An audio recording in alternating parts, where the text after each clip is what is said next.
Hi, this is Kathleen King with Good Neighbors Getting It Done in Western New York. We're starting a podcast. The intent of it is mostly to bring you stories from Western New York regarding our support of democracy that maybe you haven't heard, but are interesting, at least to me. On this podcast, there's going to be three stories. If you saw the first Zoom podcast, this is only our second try, so hopefully we're going to get better as things go along. You should be familiar with Yuriy Zinovyev's story. He was a gentleman taken by ICE in the Saratoga Springs area, and we were contacted by an indivisible group there to try to help when he was transferred to the Buffalo Detention Center in Batavia. Our response to that was to have a protest, which was on Friday, the 13th, outside of the Buffalo field office for ICE. I have some footage from that protest, as well as a short clip of an interview for one of the television stations that were there. If you go to our website, you should be able to find more information, including a longer interview if that's of interest to you. There will also be some information on how you can continue to help Yuriy, as well as other people who are being held in the detention center without due process.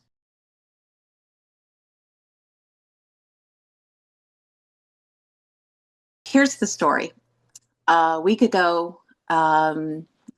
ago today, right around this time, on Tuesday, I heard that from a friend who said, my aunt is a landlord, and her favorite tenant was taken by ICE. He had a regular immigration meeting on Tuesday, and he never came out. On the day Yuriy was picked up, there were over 2,200 people picked up in the U.S. Each step of the way, we were learning more about what was happening and our concern and how urgent the situation was really was becoming very evident. He's lost 7 pounds. We have sent him money in Batavia using the prison's system so that he could buy additional foods. And he has not, that we know of, been given access to that money. We've sent him packages that he has not received. And so we're very concerned about his well-being in Batavia. The critical side of this whole thing is the constitutional right of due process, right? And I'm not a lawyer, but I did reach out to a friend lawyer, and what I learned is that due process is crucial because it ensures fundamental fairness and protects individuals from arbitrary government action, which is exactly what we are seeing being taken right now, these arbitrarily government action. It requires the government to follow established rules and procedures before depriving anyone of life, liberty, and property. And so it's not just the immigrants. What I'm fearful is that if we let this due process be sidetracked, what is it going to be that any U.S. citizen can be told that, well, you are not going to be afforded your right of due process? And it is worrisome that we have to educate our elected officials on our Constitution. They need to be voicing that. They need to be standing up and talking about it. They need to say that they are concerned that our present administration is working to abolish due process. And I'm not hearing that. They're like crickets. So we are asking members from Indivisible and from other organizations to contact their elected officials and keep telling this story. This was a story that was told to me as a nursing aide was helping my father. Never underestimate the power that you have to bring the story forward of people who may not have power. And I like to say it's a small, broken world filled with beautiful people. And there are beautiful people who are willing to stand up for anyone's rights. Anyone. So I am with Good Neighbors Getting It Done in Western New York. We were notified by Indivisible in Saratoga that a person, Yuriy Zinovyev, was taken from there and transferred to the Batavia Detention Center last week. And they asked if we could do something. Is there some way that we can speak out for that?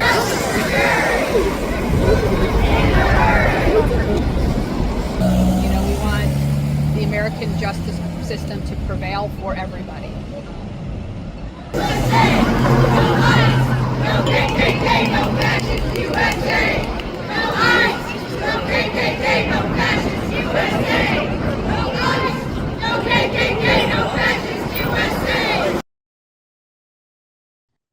The next story that we have is from Chautauqua County, in which I went to a press conference concerning the taking down of Job Corps. The federal government decided that it did not want to have the Job Corps programs anymore and closed them on June 4th. That decision was then revoked by a judge. It's not exactly on appeal, but it's in limbo as to what's going to happen with it. They are currently back up and running. They held a press conference on June 9th, and I have stories about how that's going to significantly affect the area. It's a small town in which they're going to lose jobs, and it's also a vital connection for many young people. If you're not familiar with Job Corps, it was developed in 1964 to help disadvantaged youths from the ages of 16 to 24 to get their GEDs as well as do job training. And there's stories from past students as well as the current director and president of this particular Cassadaga Job Corps site. Many of Job Corps sites have had some issues, but this particular one actually does quite well with a high graduation rate. And again, it's, using an axe when a scalpel is what is needed. I hope that you enjoy the stories from there.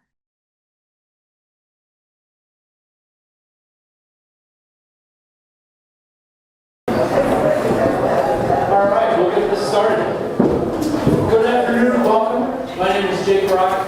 I'm the president of the Cassadaga Guardians of the Hill Union and a career preparation instructor. On behalf of my fellow union members and colleagues, I want to welcome you and thank you for being here. We've called this press conference today with a shared and urgent message to stand up against the proposed closures of Job Corps centers across the country. Centers that provide life-changing training, housing, and hope to thousands of young people, especially those from underserved communities. Job Corps is more than just a training program. It's a lifeline. It's a bridge to opportunity for young people ages 16 to 24 who are determined to change the trajectory of their lives. These centers don't just shape individual futures. They strengthen entire communities in places like Cassadaga and throughout the surrounding regions. Job Corps provides the skilled, motivated workers that local businesses depend on. It drives economic growth, stability, and hope, not just for the students, but for the towns that grow with them. I've worked for Cassadaga for 15 years now, just finished 15 years. Worked all over, worked in residential and placement for a long time. Now I do career preparation, which is kind of the orientation phase. We have 117 employees up at Cassadaga Job Corps.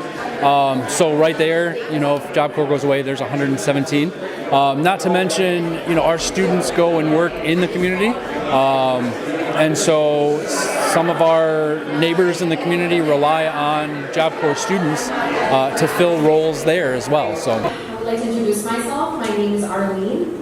I am proud to stand here today as a former Job Corps student, but as a living proof of what this program, what it does to make things possible. I just want to real quickly say I'm a licensed master social worker. After going to Job Corps, I was able to locate.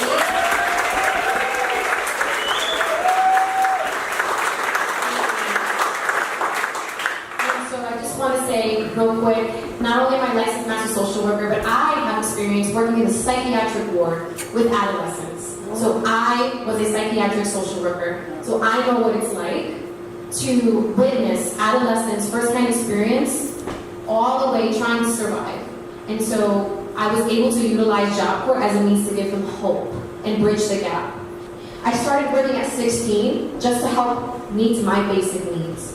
That meant long hours and exhaustion, which led to poor grades in high school, as well as challenges with grades and motivation in college.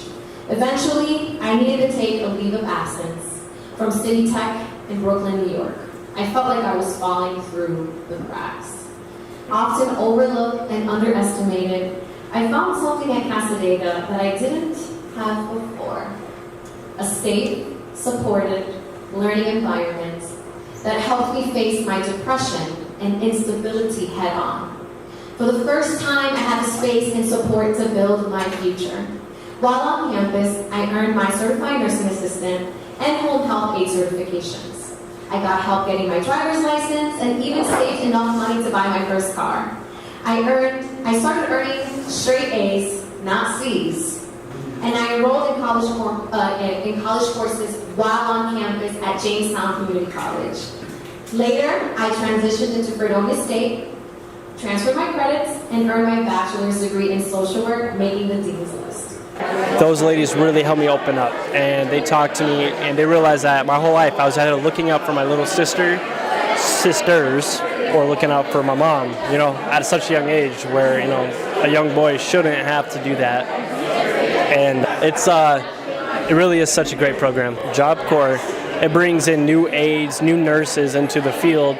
Even if they help for just a few weeks, it's greatly appreciated help because it's what the community needs. It's so understaffed in healthcare, especially around New York, that having just a couple of students and people come in who got their CNA working through Job Corps or training, it helps tremendously, especially for all our older citizens and stuff. It just, all our residents, it helps deeply. It helps deeply. I don't think the students realize how much they impact us, how much purpose they give us. So it's not just a job. It's not, because that would be the redundant going to work and it's a job every day. We wake up excited. When they win, we win. So if we do our job, then they're okay to go out and get jobs. And that is like the most fulfilling thing, knowing that some of these students that come from so much struggle are able to go on and not have that, and learn to depend on themselves, and learn that they're so much more brilliant than maybe they think they are. If they could see themselves through our eyes, they'd never have a question.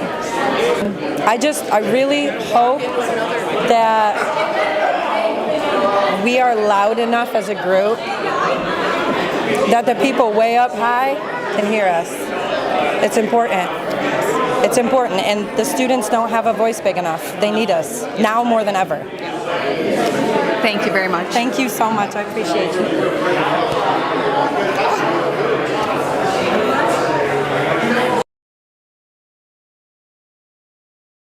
Third ongoing event is the Western New York Overpass Bridge protest. Is that right? Western New York Overpass Bridge Brigade. Brigade. Okay. Yeah. And I'm with Mimi Paciullo, who got it started. Can you just tell me how you got it started, and why and when and Sure. what you're doing? Well, like everyone else who's engaged with all of the protests after the election and barely being able to get out of bed, I was like, I need to do something. I had gone to DC for that President's Day protest. The one that here was freezing. People who went to the one in Buffalo, I know, were frigid, but they showed up. And my husband and I went to the one in DC. But I was like, I got to do more. And I kept following all the organizations online. And then I saw a group do an overpass. They had signage on an overpass, and I'm a marketing person. And I was like, oh my goodness, how how many people could we reach on an overpass during rush hour? And so I posted in Good Neighbors that that's what I'd like to do. And it was for, I believe it was March 14th was the first one.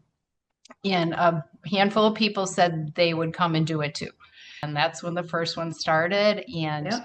we got some great feedback from the cars driving underneath the overpass. Traffic really bogs down right there at Genesee Street and the 290 there. And that fed me, is hearing all those honks and people waving and thumbs up and stuff. And for me, I needed that because my mental health is so challenged right now with all the ugly that we see right now. So that was like the silver lining in all of this. And that's what really drives me. And just meeting so many beautiful people. And then we moved to when I scouted out, and I've always scouted out our locations, trying to find a safe location, what makes sense, parking, easy enough to get to, and at least have a sidewalk. Cleveland Drive's perfect. So a lot of the people that participate are older, and we reach thousands on a Friday during rush hour from 4 to 6.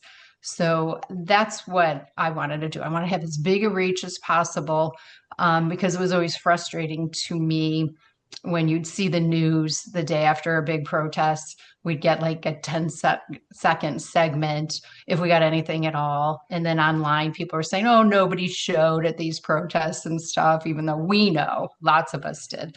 This was kind of irrefutable. So many thousands of people driving under that bridge, seeing us, and different messages.